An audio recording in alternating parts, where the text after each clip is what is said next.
এত মিষ্টি কেন, মিষ্টি কবে থেকে মিষ্টি হলো, হ্যাঁ মিষ্টির ক্যারিয়ার কি করে শুরু হলো, সব একটু করে। কবে থেকে মিষ্টি হলাম?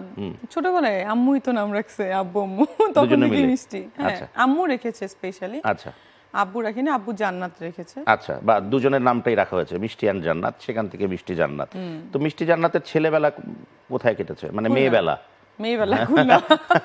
খুলনা, মেয়েবেলা খুলনা, টোটালি খুলনাতে ছিলাম। আচ্ছা, খুলনার মেয়েরা এত সুন্দর হয় কেন? সবসময় দেখি যত নায়িকা আমাদের দেশে আসে, starting from Babita ma'am and all, সবাই না খুলনা বা খুলনার অ্যাঙ্গেলের মেয়ে। খুলনার মেয়েরা সুন্দর হয় কেন? হতো খুলনার মানুষ, মানে আমি আসলে ফার্স্টে জানতাম না যে খুলনা থেকে সব মানে নায়িকা এসেছেন, পরে আসার পরে জেনেছি। কিন্তু খুলনার মানুষ কিন্তু আসলে সব লাইক এলাকা থেকে খুব বেটার, মানে আমি দেখেছি খুব স্টাইলিশ। না, আমি এলাকার কথাও যাচ্ছি না, আমি ছেলে হিসেবে জিজ্ঞেস করছি মেয়েরা এত সুন্দরী হয় কেন? জানি না, এটা জেনেটিক্যাল মনে হয়, বাই বার্থ হতে পারে।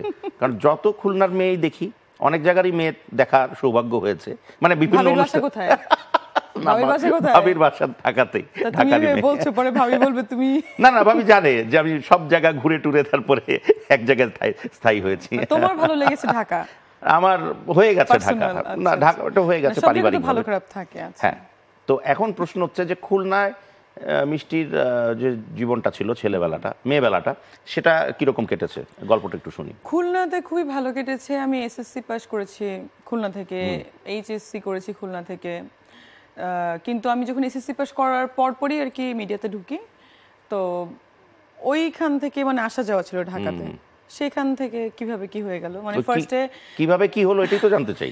ফার্স্টে হচ্ছে আমার কাজিন ছিল, ওর একটা সজল আহমেদ, তোমরা সবাই চিনো হয়তো বা, ও হচ্ছে নাটক মানে একটা প্রোডাকশন হাউস তৈরি করেছে। তো দেখতাম ও নাটক করে ভালো ইনকাম করে। তা আমার তো ছোটবেলা থেকে ইচ্ছা ছিল ডাক্তার হই আর যাই হই আমি বিজনেস উইম্যান হব। আচ্ছা।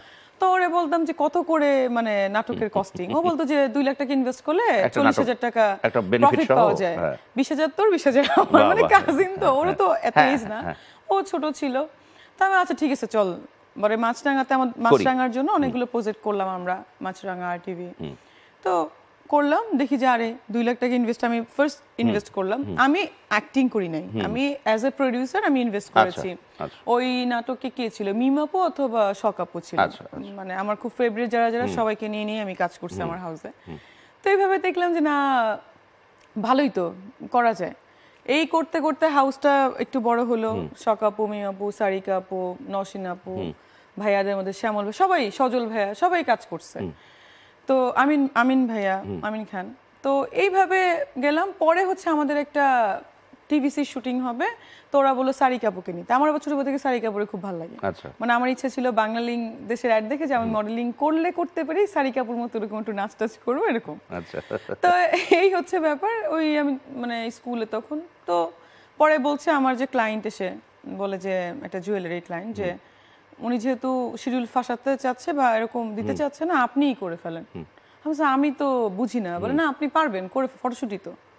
ওই জাস্ট শুট করলাম, করে দেখি যে না ভালোই লাগতেছে, নিজে গেছে মডেল মডেল মনে হলো, একটা ভাব চলে আসলো, আচ্ছা ঠিক আছে হওয়াই যায়। মানে তাহলে মিষ্টি প্রথমে প্রযোজক হলো, তারপরে মানে এই ফিল্ডে পিকচার্স ছিল আমার হাউসের নাম নাটকের। তো ওই ফিল্ডে প্রথমে এসেছে মিষ্টি অ্যাজ আ প্রোডিউসার। হ্যাঁ, তখন আমি কিন্তু ফার্স্ট ইয়ারে পড়ি, ইন্টারমিডিয়েট। কেউ কিন্তু জানে না এটা, মানে কেউই জানে না এটা, কিন্তু পুরো মা বাবা জানতেন?